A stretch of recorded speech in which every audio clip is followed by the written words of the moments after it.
Vous écoutez RMC. L'invité du jour.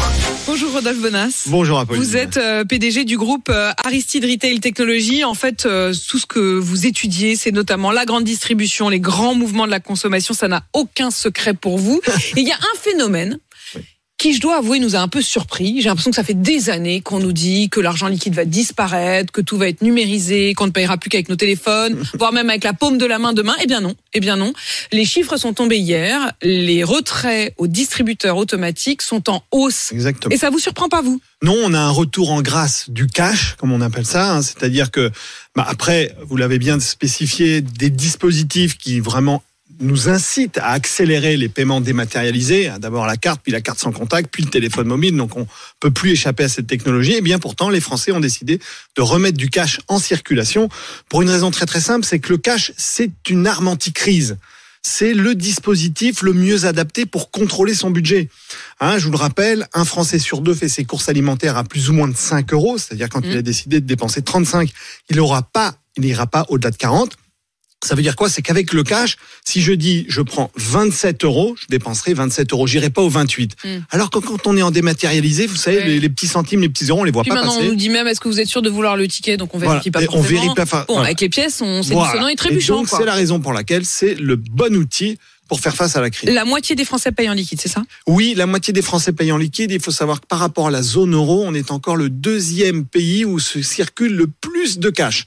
C'est-à-dire par rapport à nos voisins allemands, qui eux sont beaucoup plus utilisateurs, de la carte bleue ou des paiements dématérialisés. La maîtrise du budget et puis la baisse des achats. Le patron de Carrefour avait parlé de déconsommation il y a 3 semaines. Est-ce que ça se confirme et que c'est spécifiquement dans l'alimentaire? Alors oui, parce qu'il faut savoir que dans ces paiements en cash, il y a des lieux, des zones qui sont vraiment surconsommateurs de cash. Typiquement, les achats au marché alimentaire, typiquement là, il y a beaucoup de cash. Bien sûr, les petits montants aussi sont bien sûr sursollicités sur les cash. En revanche, les restaurants, par exemple, utilisent beaucoup plus les paiements type carte bleue. En fait, c'est aussi à partir d'un certain montant, c'est-à-dire que un certain montant et aussi un certain type de population. Le paiement en cash aujourd'hui est surutilisé chez les seniors. Et aussi sur les personnes qui malheureusement ont des budgets très très serrés, c'est-à-dire donc les foyers modestes et les plus âgés. Exactement. Je voudrais qu'on en parle aussi avec Christophe qui nous a appelé de Viry-Châtillon. Bonjour Christophe. Oui, bonjour Apolline, bonjour à tout le monde. Charcutier traiteur. Bonjour Christophe. Racontez-nous, est-ce que les clients ils vous payent en cash? Oui, bien sûr. Oui, bonjour à tous. Oui, bien sûr. Moi, j'ai remarqué en fait après Covid et pendant le Covid une augmentation des paiements par carte bleue et même sans contact. C'est-à-dire qu'avant, avant le Covid, les gens étaient réticents au sans contact. Aujourd'hui et pendant le Covid, ils préfèrent le sans contact. Ceci dit, depuis quelques mois, je vais vous dire peut-être depuis 6 mois, les clients sont quand même beaucoup plus sur les espèces. Et moi, je vais pas vous mentir, je suis commerçant, je suis sur des marchés. Moi, je les incite à payer en cash. Non, c'est-à-dire, oui, mais je vais pas vous mentir, c'est-à-dire que. Allez-y, Christophe, je vous vois venir. Moi, si vous voulez, un paiement qui va être à 22,50 €, si je vois que le client il me sort un billet de 20 € déjà, je vais lui dire, écoutez, gardez vos 2,50 €, c'est mon petit geste anti-inflation. Moi, je vais prendre les 20 € et clairement, je vais vous dire à Pauline, clairement, avec tout ce qu'on nous taxe à l'année, avec tout ce que je donne à l'État et je vois très bien. Allez-y, crachez-là la Valda, Christophe. Non, mais bien sûr, mais ça va dans ma poche directement, c'est ce que je donnerai pas à l'État. Voilà. Non, mais je vous le dis. Mes clients sont à peu près formatés avec ça, si vous voulez. C'est-à-dire que eux, ils gagnent quelque chose. Ils savent qu'ils sont complices de ça et tout le monde est d'accord, quoi. Mais tout le monde est d'accord, mais Apolline, aujourd'hui, je peux vous donner également ce qu'on me prélève par an. Je vois où ça va et je vois que rien ne va. Eh ben, écoutez, quelque part, eux sont contents, moi je suis content, tout le monde est content. Donc ça veut dire que effectivement, pas Bruno Le Maire. Oui, alors c'est Bruno Le Maire qui est pas content, je pense, et c'est les finances publiques. Mais Christophe, il y a vraiment un retour de ça. Vous le voyez sur les marchés, vous le voyez, vous en êtes. C'est pas juste des chiffres que vous nous donnez, pas du tout, Rodolphe Bonas. C'est aussi le témoignage de Christophe qui montre que ça se passe vraiment comme ça aujourd'hui. Rodolphe Bonas, les Français, ils achètent quand même moins, c'est-à-dire qu'ils payent en cash, mais c'est un moyen quand même d'avoir un petit peu baisser leurs dépenses. Oui, malheureusement, on a, entre guillemets, moins de produits dans le caddie. Et on voit, par exemple, quand au passage en caisse, on voit de manière beaucoup plus systématique des produits finalement qui ne passent pas la caisse. On les amène jusqu'à la caisse, mais finalement on dit à la dernière minute on y renonce. Mais non, on va pas le prendre.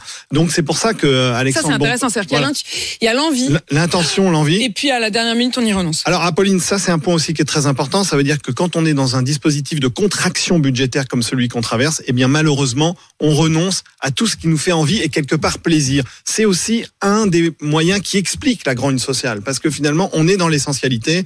Parfois rester que sur l'essentialité, c'est un peu compliqué. Alors il y a quand même une bonne nouvelle. Une bonne nouvelle, c'est que le prix des pâtes et des surgelés sont en léger recul.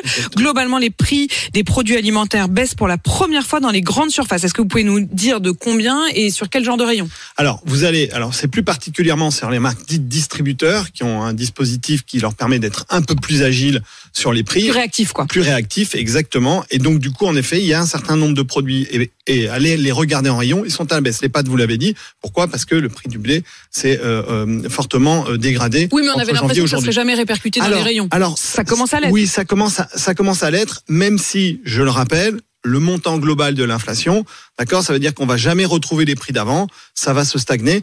Encore une autre bonne nouvelle, c'est des moyennes. L'INSEE nous annonce sur 2024 une inflation qui sera entre 2 et 3%, et en revanche une augmentation moyenne des salaires qui pourrait être entre 4 et 5. Donc ça veut dire qu'on pourrait, en moyenne, j'insiste bien, c'est des moyennes, donc malheureusement ça ne concernera pas tout le monde, mais en moyenne, on pourrait retrouver un pouvoir d'achat. Un petit peu de pouvoir d'achat, c'est-à-dire la courbe des prix et la courbe des salaires pourrait... Exactement, ça devrait se rattraper un petit peu. Et non seulement vous nous le dites, non seulement l'INSEE le dit, mais le gouverneur de la Banque de France, qui était mon invité mardi matin sur RMC, confirmé, BFM TV, exactement. a vraiment donné cette perspective pour l'année prochaine, d'une hausse suffisante des salaires pour dépasser la hausse des prix. Rodolphe Bonas, merci d'être venu dans ce studio. Je rappelle que vous êtes le PDG du groupe Aristide Retail Technologies, et on l'a bien vu, tout ça n'a aucun secret pour vous. Je remercie aussi Christophe pour qu'il y ait encore un peu de secret. D'ailleurs, on va pas trop dire où est-ce qu'il est, Christophe. On s'arrêter là. Puisqu'on a bien compris qu'il y avait une partie qui se passait un peu sous le manteau. Christophe, en tout cas, merci d'avoir témoigné. C'est aussi ça, RMC, dire tout haut ce qui se passe parfois tout bas.